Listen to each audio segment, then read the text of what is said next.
What's up YouTube, Dell here from Zephyr, and today I am bringing you a Blue Eyes White Dragon Horus profile. Now the way this deck synergizes crazy well together is not only are Horus a great option for rank 8 turbo plays, but it does open up the door for some very cool synchro plays, as well as the ability of being able to get your Blue Eyes from the deck to the hand, and of course cards from the hand to the graveyard, with a little bit of draw capabilities as well. If you wanted to make this deck more Chaos Max focused, you can do that as well. And I'll explain the cards you can trade out in order to get that more direct and OTK route as well. So with all of that out of the way, please smash that like button, hit that notification bell and subscribe so you don't miss out on any more upcoming content. So we start off with 3 Blue Eyes White Dragon. Now with this deck, it's actually more important because of having 3 Blue Eyes White Dragon, as you are utilizing cards like Dictator of D, which is an insanely amazing card that has been added into the Blue Eyes strategy, because what this would give you the ability for is to send a Blue Eyes from hand or deck to the graveyard to special summon it for free. You then also get the ability to discard a Blue Eyes White Dragon or a card that mentions it to target a Blue Eyes monster in your graveyard and special summon it. So again, it's just ways of getting Blue Eyes from the grave, from the deck, to the hand, to the board, and being able to build up your level 8, rank 8 plays as well. For the other one of level 8s we are playing is the 1 alternative followed up by the 1 Legionnaire. You can make this deck more chaos focused if you wanted to by playing the white Wyvern and black Collapse, as well as playing stuff like your Chaos Creator. And if you wanted to go down a ritual route for your Chaos Max, instead of playing triple Sage of Eyes of Blue, you can very easily swap these out for your Manjus, and then you'll be swapping out your White Stone of Legends in order to get into your ritual spells as well, just to give you that little bit of an aggressive push. The best thing about this as well is that Sage of Eyes of Blue is your only normal summon of the entire deck that uses its an effect. So if you wanted to, you could play the adventure package, but you could also put in Lava Golem should you want to go second and be even more aggressive. For the level 1 tuners that the Sage of Eyes of Blue can search, we are playing 2 White Stone of Legend and the White Stone of Ancient. Arguably, you probably want a 3rd White Stone of Legend for the pure fact that when you combo it off with Imseti, which sends this from the hand to the graveyard, you'll be able to trigger the effect of White Stone to add you a Blue Eyes, which is really kind of cool. The other tuner that your Sage of Eyes of Blue can search is, of course, a Fet Veiler, which means you don't need to clog the deck down with multiples because you just search it out directly when you need to.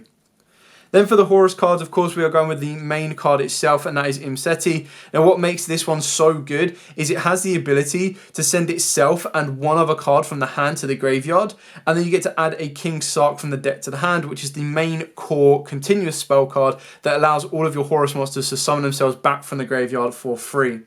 On top of that, it'll also allow you to draw a card, so it technically replaces the card that it sends, and that's where you'll be able to +1, because if you do send the White Stone of Legend, that will then give you the Blue Eyes as well, so that gives you the ability to get the Blue Eyes, to search out the Gold Sark, and then to draw a fresh new card. I am also playing 1 Blessing, 1 Guidance, and 1 Protection. You don't have to play the Protection. Heck, you don't even need to play the Guidance if you don't want to. But the idea is that I've kind of gone with as many different Horus names as possible, because whether I mill them or whether I Foolish Barrel them off the back of the King Sark, I'm able to put more level 8s into the graveyard. Now, each of them have the same effect, that if you control King Sark, you get to special summon the card from the graveyard only once per turn that way. But the idea behind King Sark is it gives you the ability to send a card from your hand to the graveyard, to send a Horus monster from the deck to the graveyard. You can use this effect up to 4 times per turn. So that's going to be able to get you, keeping in mind that if you've used Imseti first off, you then use King Sark's effect 3 more times, gets you Blessing, gives you Guidance and Protection, and straight away you've got your ability for at least 2 rank 8s on the board. Yes, it will burn through your hand advantage, but that's where additional cards come into play with the White Stone of Legend, being able to give you back some resource, and the White Stone of Ancient to banish it from the graveyard to again add you a Blue Eyes back to the hand. So you're trying to make sure that no matter what you're discarding, you're able to regain that resource, so you're able to kind of flood the board with as many of your Horus monsters that you possibly need. Not only can they help utilize some rank 8 plays, but they can also help you get into some synchro plays as well. And off of the back of that, what you want to utilize is Assault Synchron. The fact you just pay 700 life points to summon it down, and then you're free to synchro with all of your level 8 monsters to give you your level 10 synchro monsters is absolutely insane. On top of that as well, when you use Assault Synchron and then a Blue Eyes White Dragon, considering that that's a light level 8 and a dark level 2, you can very easily make a near indestructible Chaos Angel, which can be near invaluable to cause your opponent huge amounts of issues. Again, that will really come down to your play style, your preference, and if you have access to Chaos Angel. I'm not playing it in this particular version, but I do feel that it is a very, very good card to be utilizing. The only reason that I'm not using it in this particular version is for the pure fact that you're going to be mainly want to go for your Baron for a bit of protection, or your Bestial Dispatter to kind of give you that recursion. But you do have that option should you wish to. Then for the hand traps, of course, we've got Ash Blossom followed up by Imperm. And then the board breakers of Droplet and Book of Eclipse. Now, obviously, Book of Eclipse will be even better in a Chaos Max version, just because non-target flipping all of your opponent's monsters face down for Chaos Max to do double piercing damage can be near invaluable. You can cut them out if you want to. You can change them up to something a little bit more specific. I quite like the Forbidden Droplet, even though you're already sending loads of cards from your hand to the graveyard. Like I said, to play this deck correctly, you do need to maintain your resource and be good at your resource management, which is why it's very, very important. Then onto the generic spells, triple trading, because you are playing loads of level 8s, which is obviously a blessing and a curse. It can get quite risky because you are playing so many level 8s, but what you've got to look at is Imseti plus any other card gives you the ability to unclog your hand, giving you King Sark and then be able to build a board. And then trading gives you that ability, once you've utilized the blue eyes in the hand, to start ditching them off into the graveyard, drawing more cards. Or if you open up your Horus cards, activate trading, ditch them, draw 2 new cards and go again, because you're only going to be able to bring them back with King Sark anyway. And then the final card is Triple Melody of the Awakening Dragon. Again, it's a little bit risky because you do discard as cost and you are burning through your resource. But then once you kind of use your Melody, it replaces the resource that you need in order to get you your blue eyes from the deck to the hand that you want to be putting onto the board anyway. So that's it for the entire main deck. Moving on to the extra deck. Like I said, there is flexibility on the extra deck, but it really does come down to your personal play style. I'll go over the Link monsters first. So of course we've got SP Little Knight, IP Masquerena, Liner the Light Charmer. I feel this is more consistent than Dark, purely because when you look at your extra deck and the monsters you've got, when you've got Assault Synchron on the board, more times than not, you're going to be using that to Synchro Summon rather than linking it off. The only other Dark that you play is Imseti, the Horus. The rest of the cards you are playing are all light monsters. So you've got your White Stone, you've got your Sage, you've got your Blue Eyes, you've also got your Alternative, which is a light as well. You've got the White Stone of Legend. There's your Alternative as well. So you've got 5 of those, and then when you look at the Darks, you've only got 3 different Darks. I mean, technically you could count Effect Vader if you really wanted to, and then Levy in there. But you can kind of see the point of this. What you're trying to do with all of the lights is you want to be getting the lights off the board to go into Liner. And the reason you're going to do that is because Liner is a spellcaster. You can work yourself into a Selene, and then Selene can work you into Access Code. If you don't want to play the Link package, that's where the XYZ package comes into play, which might be a little bit more consistent for your direct route. But the difference is you're not able to clear off as much of a board with the XYZ route. You are pushing into your OTK.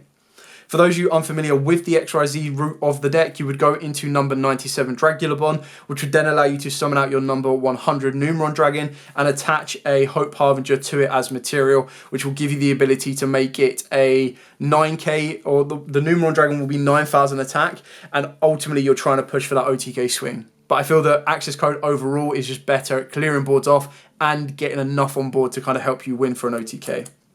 For the XYZs, you've got your defensive option of your Hope Harbinger. You've got your extender of the Zombie Vampire.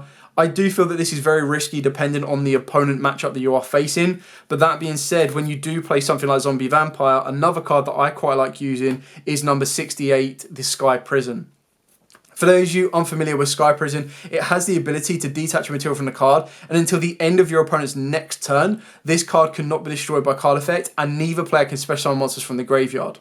Yes, it will lock you off using your Horus monsters, but if you're smart, you would have summoned back all your Horus monsters already to make a card like this. Turn off your opponent's entire graveyard, or stop them summoning it from the graveyard technically, and then when it comes back to your turn, you can do everything you need to and then use its effect again should you want to.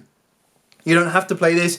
That's one of the spaces that Dragulabon can come in. It's also a space that Chaos Angel can come into it. I just wanted to kind of show you different options. And then for the other rank 8s, I do go, well, I say rank 8, it's not rank 8, but another rank monster is your Typhoon. Now the reason I like this is because yes, it is a skill drain for everything of 3000 or more, but your Blue Eyes is a vanilla anyway.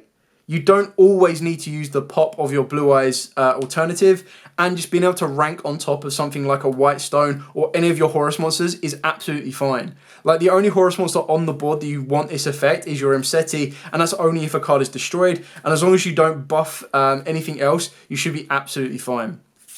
The final XYZ that I'm using is the Coach King Giant Trader, just because it's crazy easy to get into this card. Like when you think of how good the King Sark is, if you're like, okay, cool, well I've got a Blue Eyes in my hand that's of no use to me, I'll send that to the graveyard to send a Horus monster. I've already sent one Horus monster in the form of the Mseti to get to the King Sark already. So that's 2 in the graveyard. You send one more from the deck to the graveyard, you bring all 3 of them back, overlay into Giant Trainer, detach, search, burn, detach, draw, burn, detach, draw, burn. Now obviously it's a bit more consistent the more monsters you have, but the idea is that even if you don't draw into a monster, you'll draw into a spell that can help you extend your plays, whether that be a trade-in or whether that be a Melody Awakening Dragon. Of course, if you really want to as well, you do have the option. Again, that's where if you wanted to play more cards in this deck for the Chaos Max version, that would help you out as well. For the Synchros, of course, we've got the 1 Blue Eyes Spirit Dragon, followed by the 1 Bestial Dispatter, the 1 Baron de Fleur, and then obviously shout out to Team Sam on this one. Like I saw this combo and I was like, yo, that's wild. How have I not thought of this? You also play the 1 Crimson Dragon and the 1 Trish. Now, the reason you play the Crimson Dragon is because you contribute off your Blue Eyes Spirit Dragon to get you into Crimson Dragon. When you do that, if you've used your Assault Synchron in order to make any of this, Assault will then trigger its effect to bring back the Blue Eyes Spirit Dragon, which is very nice. Then you have the ability of Crimson Dragon to target the Spirit Dragon and then spin out a Trish.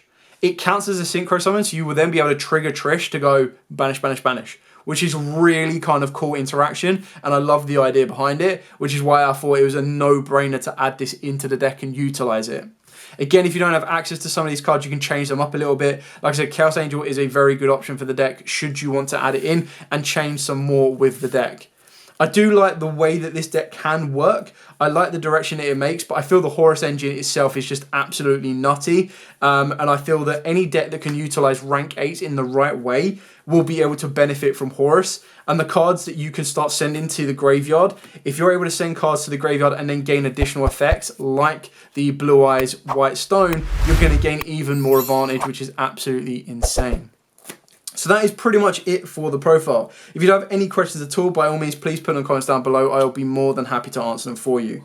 If you want to see a dedicated Blue Eyes Chaos Max version of this build, then please make sure you get the video above 50 likes in the first 24 hours, and I will be more than happy to bring that for you. But for now, as absolutely always, stay safe, and of course, happy dueling.